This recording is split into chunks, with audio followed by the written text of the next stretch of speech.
everyone, welcome to Chapter 7. This week we are discussing energy balance and weight control. Both of these concepts are important in managing and maintaining a healthy weight.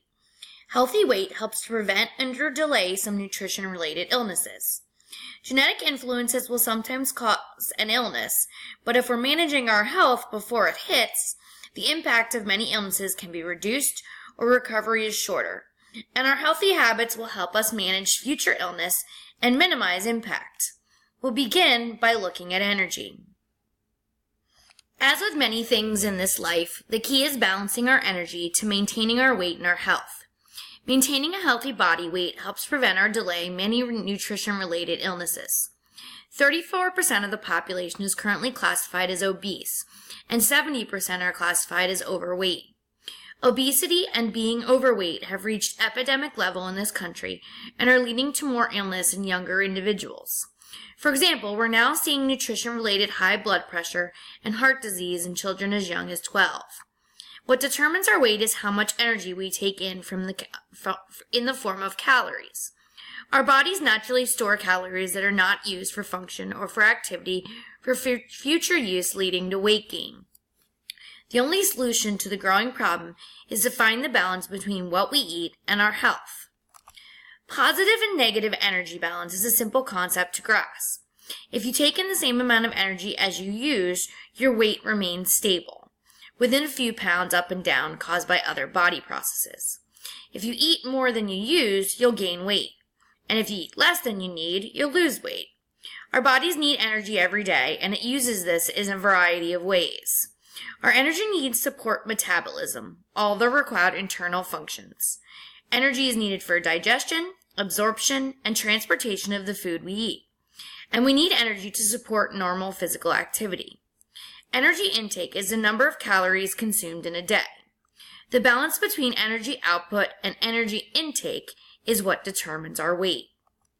The energy required to support all of our internal cellular functions is called metabolism, and the amount required is called our basal metabolism or basal metabolic rate.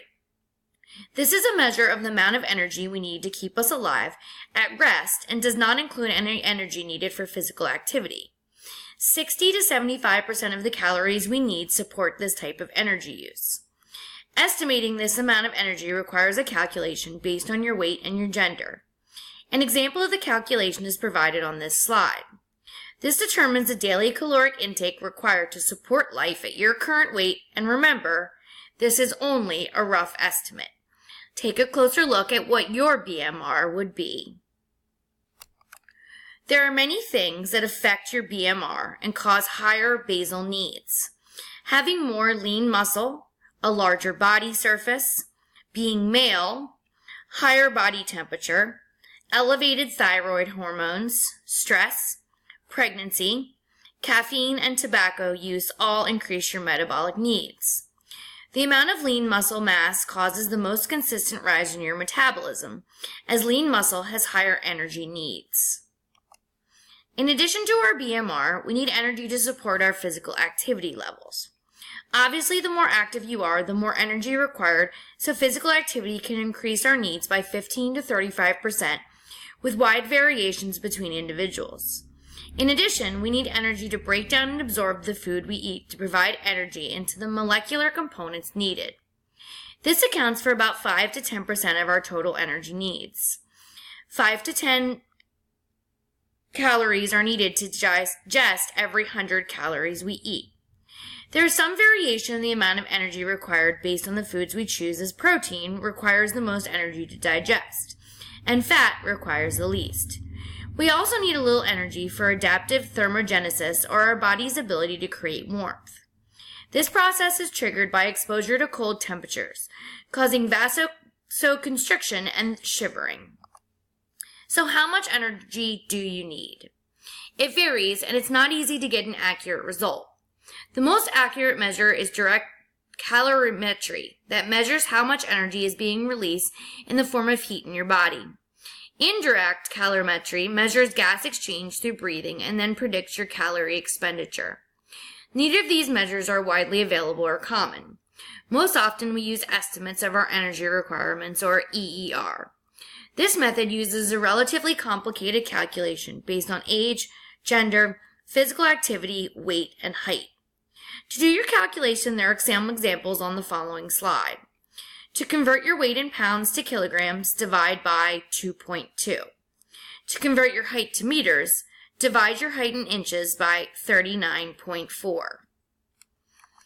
Part of your assignment this week is to calculate your EER. Use these examples to guide you.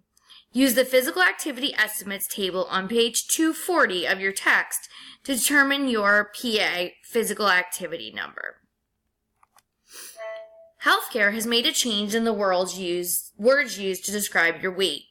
Instead of ideal or desirable, which are very subjective terms, they use the term healthy body weight, which takes into account the individual's weight history, fat distribution, family history, and current health status.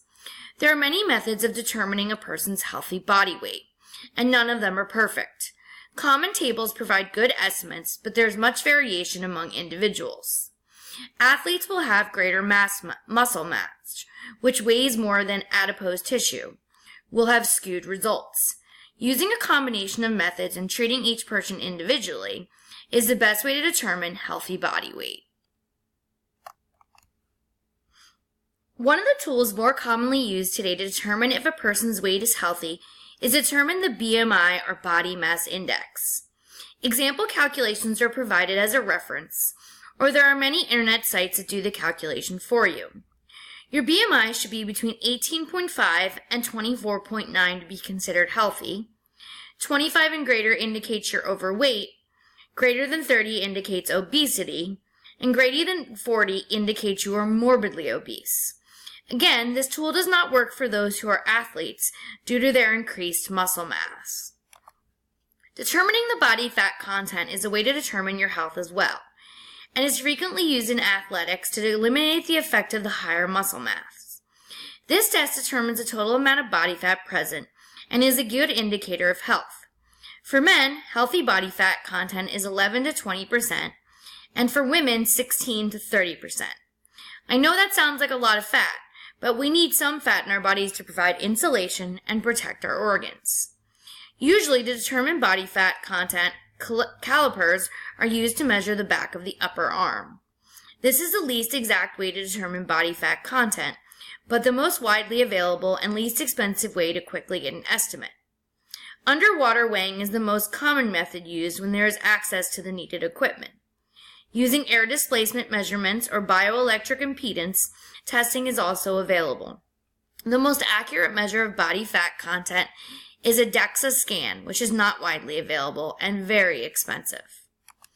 One thing we have recently been looking at to determine health is the distribution of the fat, or how it's placed on your body. This has been linked to certain health risks. Upper body obesity is characterized by a large abdomen, is more common in men, and the body has an apple-shaped appearance. This has been linked to higher risk of developing insulin resistance and type 2 diabetes. Lower body obesity is characterized with a larger buttocks and thighs. The body has a pear-shaped appearance and is more commonly found in women. This fat resists being shed through diet and exercise. Women with lower body obesity may also develop upper body obesity after menopause, increasing risk for obesity-related illnesses. There is an ongoing argument about the role that genetics plays in determining risk for obesity. Some argue that genetics plays a large role, while others argue that our environment and eating habits determine our risk of obesity. The nature or genetic side states that genetic influences account for 70% of the weight difference in people, has shown that obesity risks increase when one or both parents are obese, and look at the similarity of the weight patterns of identical twins that were separated as infants. They also suggest that our genetics and hormones are set to a predetermined weight for each individual. On the nurture side, the argument includes the fact that obesity rates are increasing, despite the fact that the gene pool has not significantly changed. That higher obesity rates among those with obese parents are a product of learned behaviors, as evidenced by the fact that couples will develop similar weight patterns. And the higher obesity rates among those in poverty living in developed countries may suggest there is more social influence than genetic. What do you possibly think? So, Regardless of the causes of obesity, we're all looking for the best way to manage weight, lose weight, and remain healthy. There are no instant results or magic pills that will cause long-term sustained weight loss. Managing weight requires long-term treatment, much like our chronic diseases that require long-term lifestyle changes that focuses on active, healthy living. Quick fix diets may indeed lead to weight loss, but without the long-term tools, the weight generally returns as you go back to your usual eating habits. What does everyone want to lose? The fat, and those tissues that support the fat. Each pound of fat represents 3,300 calories. So to lose 1 pound of fat, we need to reduce our daily intake by about 500 kcal per day. Those quickie diets that claim to cause 10 plus pounds in a week are not causing fat loss. Severe calorie restrictions or diets that eliminate a macronutrient can lead to malnutrition and deficiencies. There are 3 important concepts that have been proven to produce healthy long-term weight loss. First, you need to control the amount of calories you ingest in a balanced and a healthy way. Determining what your needs are, ensuring that you take in enough to support functioning by working with your physician, a nutritionist, or dietitian can help keep you on track. Second, you need to control the problem behaviors by avoiding these calorie-dense foods we often look to provide energy when we're tired, or to soothe us when we're upset or stressed. Forgive yourself for any moments of weakness, as these will not derail your efforts unless you allow them to. The easiest way to avoid the temptation is to not have these foods easily available. Finally, you need to get moving. If you lead a sedentary life, it's important to start slowly and build up to the 150 minutes of weekly moderate activity. And if you're already more active, increase the frequency or intensity of your workouts to facilitate weight loss. Reducing calories can be the first and most difficult step in weight loss. Portion control is a key element to reducing calories. We've gotten used to serving sizes that are larger than needed with packs and more calories.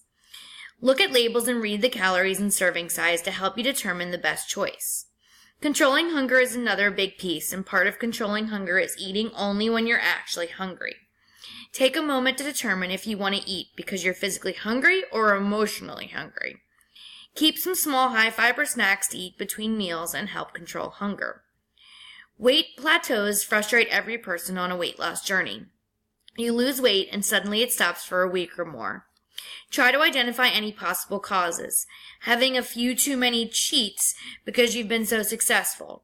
You've not been tracking your intake as closely, or perhaps your needs have changed due to the weight loss. These plateaus can be frustrating, but generally don't last. Stay the course and the weight loss will continue. Physical activity is the complement to calorie reduction to improve your success. The current physical activity recommendations are to maintain 150 minutes of moderate physical activity per week. If you're not physically active, this minimum recommendation can be your goal. Look for activities that you enjoy, walking, dancing, or swimming, and vary your activity to prevent boredom. Try to include your activities in your daily routine. There are an abundance of new tech devices available to help you track your physical activities, such as the Fitbit and some old tried and true devices such as pedometers. If you're wondering how many calories are burned with different activities, refer to the table on page 255 in your text. Remember, this is an estimate. If you weigh more, you'll burn more calories than someone who weighs less during activity. The biggest advantage of physical activity is that it builds lean muscle, increasing basal metabolism. Long-term behavior modification is the key to maintaining weight loss. You've reached your goal and now you want to keep the new healthier you. Long-term management of calories and activity is the way to go. Many people do the yo-yo diet, where they lose the weight, then return to old bad habits, and frequently will gain the weight back, and potentially gain more than they originally lost. This roller coaster of weight loss does as much damage to your body as being overweight does. Setting realistic goals will help you lose the weight and keep it off. Some things we need to do to modify our behavior include breaking the chains, meaning don't link food with activities or common activities, i.e. the large popcorn with extra butter at every movie. Remove those things that tempt us to eat them. For example, don't refill the candy jar. Change how you think about nutrition and dieting. Think moderation, not deprivation. Make a plan to help you through those situations that trigger overeating, such as